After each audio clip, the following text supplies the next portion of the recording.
The scarlet streak on my canvas was a final, defiant period. Leaving him on read was a quiet earthquake, one that shifted the ground only beneath my own feet.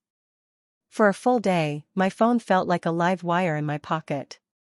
I expected a follow-up, or everything okay? The classic scripts of a wounded ego. But it never came. The silence I had claimed for myself stretched, vast and surprisingly empty. I had won a battle, but the war for my own peace was still being fought in the trenches of my mind. A week later, my art class's final project was announced, kintsugi. The Japanese art of repairing broken pottery with lacquer dusted with gold, treating the breaks as part of the object's history, not flaws to hide. I stared at the assignment sheet. The metaphor was almost too perfect. I wasn't broken, but I was fractured. I had pieces of myself I didn't know how to fit back together, the girl who trusted too easily, the girl who built castles out of breadcrumbs.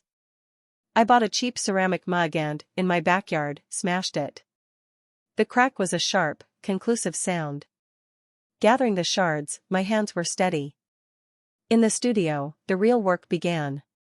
I mixed the gold-pigmented epoxy, my focus absolute. Piece by piece, I put the mug back together. It was a painstaking, meditative process. The sharp edges of my disappointment and hope all had to be carefully aligned and bonded. The gold seeped into the cracks, a luminous river mapping the mug's history. It wasn't about erasing the breaks. It was about making them beautiful. It was about making them strong.